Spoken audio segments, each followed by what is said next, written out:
Morning, Denise Dryden here out on Bainbridge Island on Sunday during Memorial Day weekend, and I thought I would talk to you today about forcing external behavior, because we're at the end of May and there's a lot going on. It's the end of school, or it's even over depending on what region of the U.S. you're in. High school, college graduations. We're preparing for those next steps of leaving home or leaving college and starting a life. And we're also sort of doing what do we want to do for the summer, and how are we going to plan our summer vacations, or where are we going for our summer vacations, all of that, right? So there's a lot going on in May. And I'm pretty sure that each of us can remember those days. It was like, oh my God, this is the first weekend that announces summer. It's time to play. It's time to get outside, to barbecue, to go sort of christen the beginning of a playful time, right? So today I want to talk about what happens when these are external, when this is externally driven in our cultures, and what we do with our children. So I'm really specifically talking about what we learn as adults and what we do when we're parenting children, right? So some of these external behaviors are our societal expectations, whether it's the tracks of education, your GPA, your college applications, how many colleges did you apply to? The second one might be your relationships, how relationships should work. This is what they look like. This is someone who's good for me when I have them on my arm, right? 3, how we work and how we make money. And so these are sort of these societal expectations, as well as, I'm just going to throw it in there, how christenings, weddings, things should be done. These are all societal. These are all the things that sort of, and they're being driven, of course, by Instagram, by Facebook, by anything that's announcing, hey, look at me, this is what I'm doing, this is how successful I am. So it's sort of an outward societal expectation. And then, we as parents, we get excited, we get impressed, and we stress things like achievements, accomplishments in school, in life, in work. And these kinds of accomplishments, it's like, oh, and my son does this, oh, and my daughter does this, and they got in here, and this was what their GPA was. Or there's this sort of continually acknowledging what the outer does, so that it feels good when those around us hold those markers of success, and we get to brag about them, we get to talk about them, we get to enjoy them, we get to share them.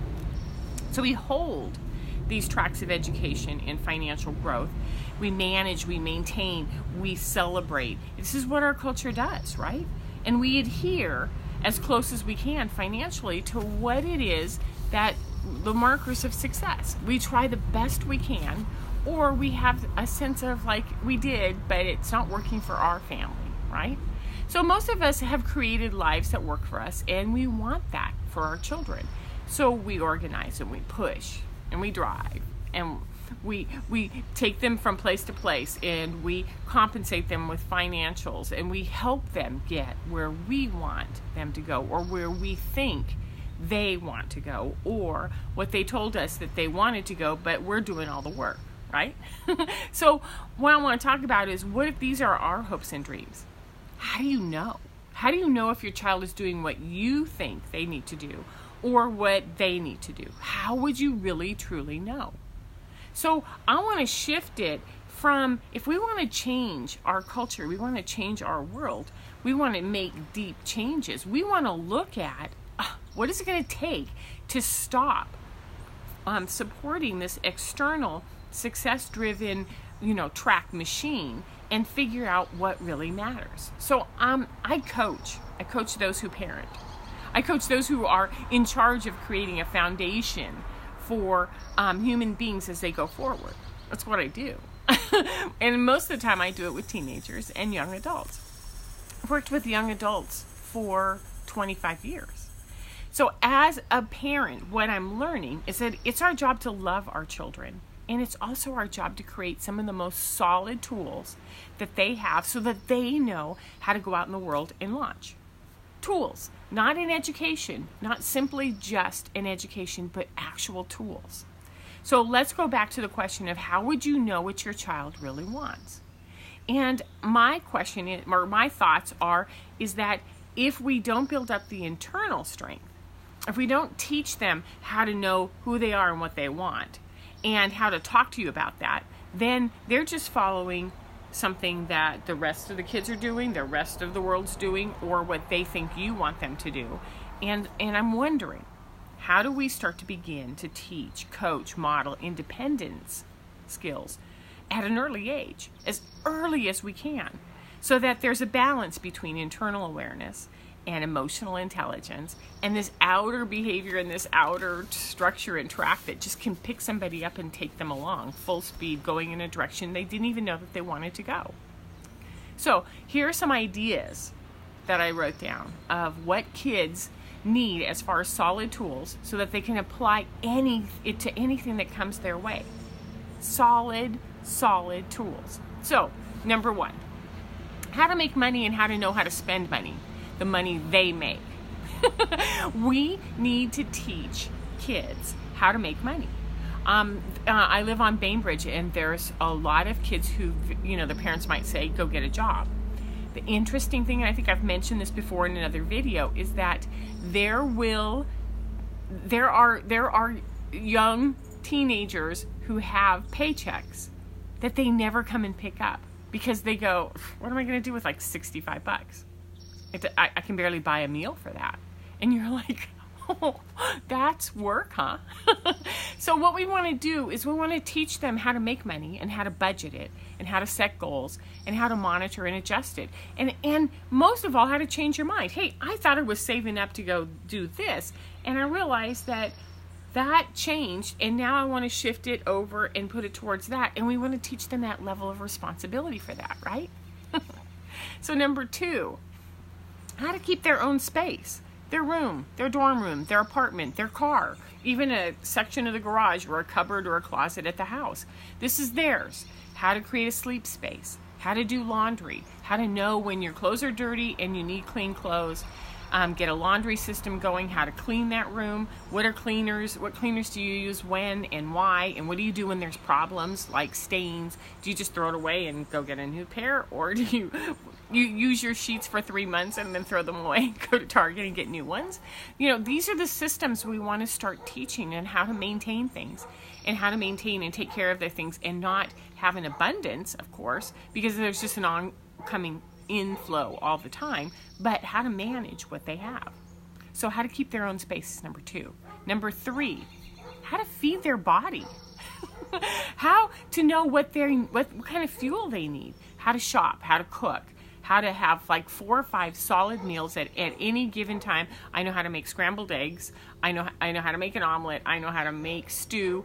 I know how to make pasta. I can feed myself. I can make a salad. I know how to make a salad dressing if I don't have any, right? How to manage the meals throughout the day, and how to know when something's right and when something's not right. What is your body doing? If you're constipated, if you've got an upset stomach all the time, what does that mean? What kind of foods are you eating that may not agree with your body? We want to teach them this early so that they can self-manage when they go out on their own. 1, 2, 3, 4. I didn't number them, sorry. How to learn what they need in order to learn. How do they learn? How do they learn how to be on a team? How to get a job? How to take a class? How to study? How to apply for a job? How to do an interview? How to set up a date? How to learn how to do new things with resources besides mom and dad. So how do they learn how to learn something new, right? So number 5, how to have a meaningful relationship. And this starts with you, and then it broadens out into friends. It broadens out into love interest. It goes into coworkers. It goes into extended family. It goes into professors, dorm mates. All of these different new people that are going to come into their life. How do they learn how to have, honest, real relationships with people where they're talking about what really matters? This means that they have to know how they feel. They have to get outside of their own comfort zone and understand compassion and empathy and connection and collaboration with another. So how to be a friend, how to have a clear conversation, how to ask for what you want, and how to deal with what happens when you're working with someone who can't hear you. how to read people and how to adjust. And most of all, how to trust yourself, how to really begin to trust that what you know about yourself is absolutely rock solid true.